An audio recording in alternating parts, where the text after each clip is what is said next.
already getting some downloads. So, first card at the bottom of the deck, Ace of Swords. This is truth, clarity, and breakthroughs. And then as I was pre-shuffling, the Devil, the Ten of Pentacles, and I can't remember what else it was, flipped out in the reverse, and I immediately got you're cutting through, like, deceptions, like past deceptions, kind of like generational stuff.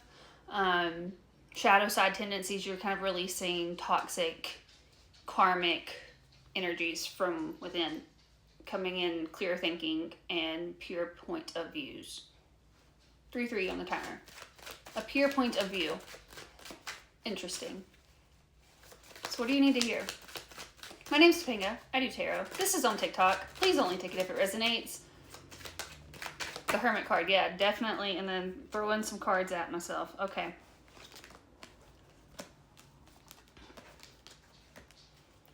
So definitely self-discovery, inner guidance, going within, learning more about self, finding that light. This is kind of like gaining knowledge too. And the Empress came out in the reverse, and the King of Cups, and then the Six of Cups at the bottom of the deck. The Six of Cups can talk about nostalgia. It can talk about like reconciliation, but it talks about the past resurfacing. Can talk about like childhood. I'm getting more of a sense of like, and the King of Cups is like emotional maturity. It also talks about like staying calm and grounded, like in the midst of chaos, rough waters. With the Empress in the reverse, this is a lack of self-worth, of self-acknowledgement. And so you could be going through a lot of self-discovery around self-worth, shame, emotional immaturity, emotional maturity, like gaining that emotional maturity.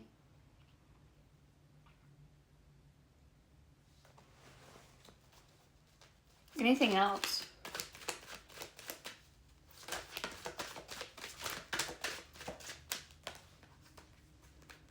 We have the Three of Wands, the King of Wands, and the High Priestess, with the Eight of Wands at the bottom of the deck. The Eight of Wands is fast change and fast movement. 222 was just on the timer.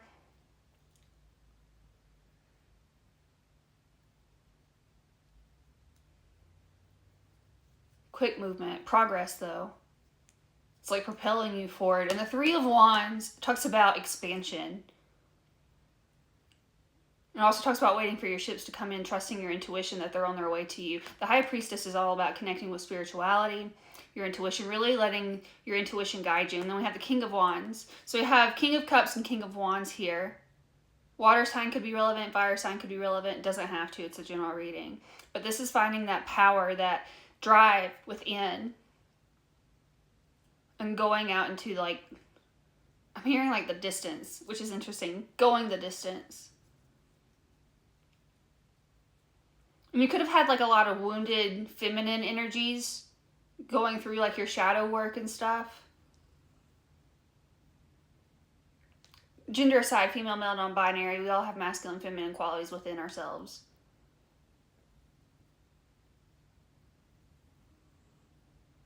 But it's like stepping into that drive.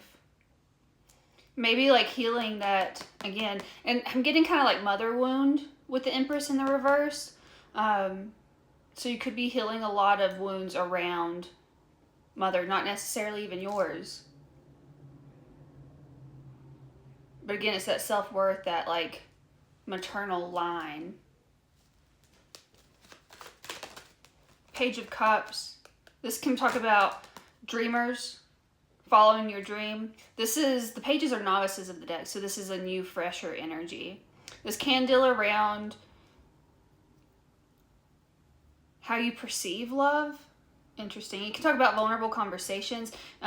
Children could be involved with the pages as well. Doesn't have to resonate with that. But this is seeing the goal, seeing the dream.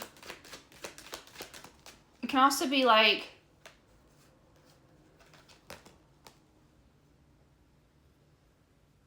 not an immature 444 on the timer, you are protected. But this can be like around home life with the fours coming out too. The Page of Cups can talk about like an immaturity level. We're going from that page to the King of Cups. So again, gaining that emotional intelligence. Then we have the Chariot, the Nine of Swords, the Page of Wands, and the Wheel of Fortune with the Nine of Pentacles at the bottom of the deck. The Chariot's about like victories and success, perseverance, like persevering through, like overcoming. This is that drive. It's the Yes card of the deck. Positive movement forward. And it's like you're letting go of the ruminating thoughts. You're moving past them, or like you're not even moving past them. It's like you're acknowledging them and you're conquering them. And the Page of Wands is new adventures. This is a new way of living almost. This is, again, finding that spark. It's interesting that we have the Page of Wands and the King of Wands, and then we have the Page of Cups and the King of Cups. This could be in relations to like a connection of sorts. Not necessarily. I feel like this is more within. And then with the Wheel of Fortune, this is fate, destiny. Things changing in your favor. The wheel is turning. Again, it's a new way of living. And the Nine of Pentacles, this is the pre-Empress energy. Where we had that Empress energy in the reverse to begin with. Yeah, this is like subconscious too. Keeping your mind like focused on like your happiness, your desires, what you're wanting to achieve, your wish fulfillment. The Nine of Pentacles, going back to this is self-worth. Again, gender side, female, male, non-binary. This is knowing your worth. This is self-care, self-nourishment, self-investment. This is finding who you truly are and shining.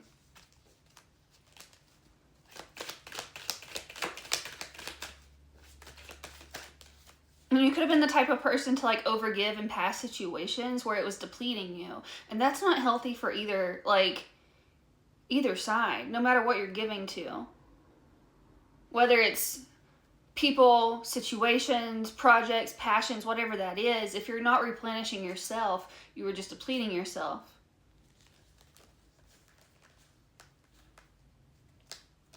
We have the Lovers card at the bottom of the deck. We also have the Ten of Wands, the Two of Swords, the Knight of Wands, and the Six of Wands, or the Six of Swords. So it's like you're coming. So the Ten of Wands can talk about completions, gathering your harvest, letting down burdens. It can feel like it's been like a heavy load to carry, feeling very heavy, where you haven't had that motivation. And so it's like, and with the Two of Swords, this can talk about a choice. And with the Lovers, this can be a choice as well, connected to our heart space. And so it's like either you can like, it's almost like there's two options here of like carrying those burdens or setting yourself free and moving forward towards this like calmer waters. Taking passionate actions, taking that lead, taking stride and motivation. And it's kind of like being in between those, the Fool card. This is letting go and trusting in the universe, coming at it with a beginner's mindset. This is like, again, taking that leap of faith and not taking everything so seriously. It feels like it's been really heavy where you've taken on a lot in the past and everything doesn't have to be as serious. You can feel a little bit lighter. Death card, you've gone through the major transformations. This is closing out past chapters, past lives, and like moving into a new metamorphosis. This doesn't actually talk about like literal death. This talks about major transformations. This is going through that internal. It's like, and the internal reflects into the external. I'm about to run out of time. And so I'm getting very... There's so many things going on. 909 on the timer. And then the Three of Pentacles behind that with the Four of Wands. This can represent marriage. This can talk about like a home life, but like stability. And the Three of Pentacles talks about collaborations, building for the future, planning for the future. And finding that stability, again, within yourself and like external from yourself as well. You could like resonate with like Dark Night of the Soul, the Hierophant. This is long-term commitment, blessing, Strength card, gathering that inner strength, that courage, that bravery. Balancing things back out. I think that is all that I have for you today. This is gaining higher knowledge as well. So like seeing things from a higher perspective. I'm running out of time. I really hope it resonated. If it did, interact with the buttons. If it did, leave it for someone else. If you'd like a book of personal reading, check out my website, tapaingadoestarot.com. I love you. Have a great day. Bye.